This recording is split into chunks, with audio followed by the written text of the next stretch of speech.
everybody? Welcome back to another episode of the Fantasy Football Show with me, your host, Jason Felice. Here we have all your daily fantasy football news with your weekly rankings and some outlook to help you win your fantasy matchups coming up for the week. Happy holidays to everybody watching. We got Thanksgiving coming up and Christmas not too long after that, so we are excited for that. But without further ado, we're going to get into our positional rankings, going with our top 10 wide receivers and running backs. So without further ado, we're going to get started with our wide receivers here. Coming in at number 1, we had Cooper Kupp on a bye week last week, so he did not play. But he is back this week, so of course he's going to be our number 1 wide receiver. He has been out of this world this year, so really no question about Cooper Kupp here. You're going to be starting him and expecting him to take advantage of this Green Bay defense that hasn't been too great this year. So look for him to put up solid numbers once again for you. Moving on to number 2, we have Davante Adams.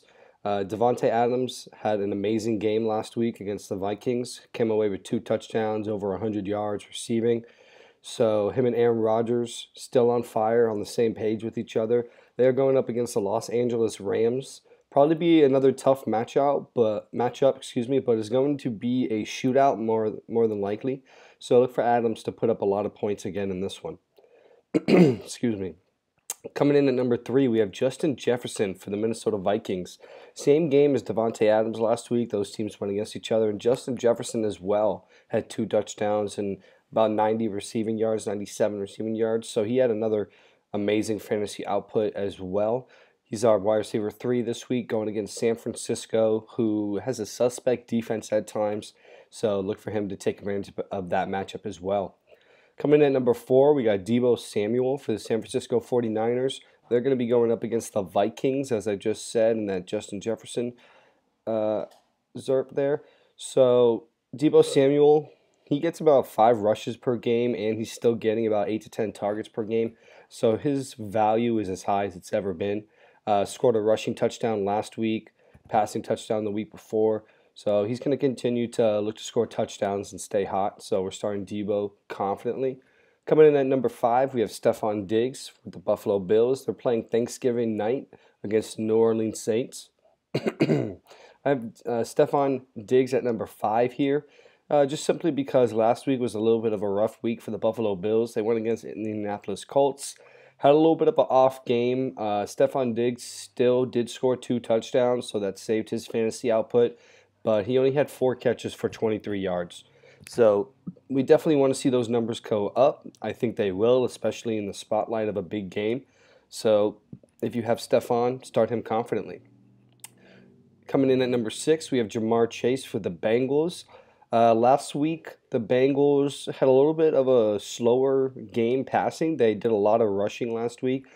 Joe Mixon had a couple of scores and what was pretty much a blowout game for them. But they're going to be playing against the Pittsburgh Steelers this week. Pittsburgh has a weak secondary, so Joe Burrow and these Bengals wide receivers should be able to take advantage of that. Ja'Marr Chase is going to look to get back on track and put up those amazing numbers we've been seeing from him. Coming in at number 7, we got Chris Godwin for the Buccaneers going against the Colts. Chris Godwin has been really good over the last handful of weeks, especially with Antonio Brown being hurt. Godwin has a couple of touchdowns in his last 3 games and over 100 receiving yards in one of his last 2 games. So look for him to stay hot and try and keep his production going. Coming in at number 8, we have Keenan Allen for the Chargers. They're going to be playing against the Denver Broncos. This is one of those matchups where it's always a really high-scoring game, fun game, big shootout potential. So Keenan Allen, number 8, he has been very good lately, getting a lot of receptions. Needs to get those touchdown numbers up, but he's still been a top 10 wide receiver. So we're going to start him consistently here. Coming in at number 9, we have Diontae Johnson for the Pittsburgh Steelers. They're going to be playing the Bengals, as I just mentioned. Diontae Johnson last week, 100 yards receiving, touchdown. He's still giving you solid production week in and week out. You can trust him for sure in your lineups this week. Number 10, we have Mike Evans. He's going to be our second Tampa Bay Buccaneers wide receiver in our top 10, which is not surprising considering this Buccaneers offense is very high-powered and Tom Brady throwing the ball to both of these wide receivers. Mike Evans, I believe he had about 97, 95 yards and a touchdown as well last game. So he's always a red zone threat once they get into that red zone inside the 20. So look for him to score again in this one. Should be a high-scoring game in that one as well. So that's going to do it for our wide receivers, guys. We're going to move into our running backs for this week. Coming in at number 1, we have Christian McCaffrey. McCaffrey has been very good since his return from injury, coming away with a lot of receptions, double-digit fantasy points in each one. This Carolina offense has kind of gotten a new spark with Cam Newton being back in the building. So look for him to continue to tear it up. They are going against the Miami Dolphins, who at times have been weak against the run. So he should be able to take advantage of that matchup. Coming in at number 2, we have Jonathan Taylor going against the Tampa Bay Buccaneers. The only reason Jonathan Taylor is not number 1 is because they are going against the Tampa Bay run defense. Jonathan Taylor has easily been the best running back in fantasy over the last handful of weeks since Derrick Henry went down. Jonathan Taylor, 5 touchdowns last week against the Buffalo Bills, which is just insane. Over 50 fantasy points. You can't ask for more than that. Jonathan Taylor, no-brainer, you're starting. Coming in at number 3, we have Austin Ekeler for the Chargers going against Denver. Like I said, that's going to be probably a high-scoring game, a fun one to watch. Austin Ekeler been getting a lot of passing out of the backfield, so look for him to continue that. I believe last week, 2 touchdowns through the air and 2 touchdowns on the ground. So Ekeler had a 40-point performance himself. Look for him to come out strong in this one again. Excuse me. Coming in at number 4, we have Dalvin Cook for the Vikings going against the San Francisco 49ers. Dalvin Cook with a touchdown last week, about 90 yards rushing, a solid performance. I think he goes over 100 yards in this one. San Francisco's defense is a little bit light against the run. So look for him to have a strong game, probably 100 yards rushing and a handful of catches for him as well. Coming in at number 5, we have Najee Harris for the Pittsburgh Steelers going against the Bengals. Bengals defense, their secondary is fairly good. Run defense, not so good. Najee Harris, as we know, is the workhorse of this team. He's going to continue to be getting all of the work out of the backfield, probably a handful of catches out of the backfield as well. Look for him to continue that workhorse role and get a lot of touches in this game. Coming in at number 6, we got DeAndre Swift for the Detroit Lions going against Chicago Bears. DeAndre Swift has been the sole bright spot for this Lions offense for the entire season. Back-to-back games for DeAndre Swift with 130 rushing yards. Got a receiving touchdown last game, so he's been on fire lately. Chicago, a little bit of a tougher matchup, but DeAndre Swift is still going to be getting a ton of work out of this Lions backfield, so expect him to still give you a solid performance. Coming in at number 7, we have Joe Mixon, Cincinnati Bengals, another one in that Pittsburgh and Bengals game. Joe Mixon last week, 2 touchdowns, about 100 yards rushing. Look for him to probably get close to that again. I expect him to score in this one. Pittsburgh run defense is pretty lackluster, so Joe Mixon should be a solid start, definitely a top 10 with easy top 5 upside. Coming in at number 8, we got Ezekiel Elliott for the Dallas Cowboys. Did come out a little banged up from the last game they played. They are going against the Raiders on Thanksgiving Day, 4 o'clock game. Ezekiel Elliott, we know he's going to get his work, so as long as he's healthy, he should be good to go and definitely get you solid fantasy points on that one. Coming in at number 9, we have Alvin Kamara for the New Orleans Saints. They are going against Buffalo in that Thursday night Thanksgiving game. Alvin Kamara is a question mark at the moment for that one. He's dealing with a knee injury, so we'll keep an eye on that. If he does play, you're going to start him. Alvin Kamara is just too good not to. If he doesn't, you're going to be looking to pick up Mark Ingram if somebody doesn't have him already, guys, because he's going to be a solid performer for you. Coming in at number 10, we have James Robinson for the Jacksonville Jaguars going against the Atlanta Falcons. This is pretty much an easy one. James Robinson is one of the focal points of that Jaguars offense. Gets all the touches out of the backfield, usually scores a touchdown each game.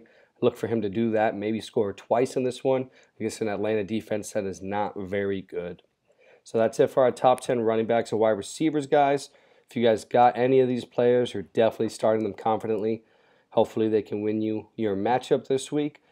Going next, we're going to go to the bye week fill-ins, guys. We got some teams on bye this week, as always.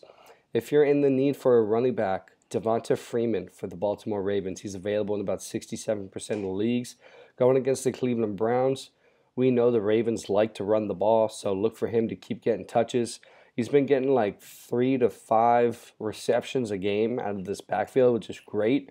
He's put up double-digit fantasy points in 3 of his last 4 games. Devonta Freeman, definitely go get him if you can.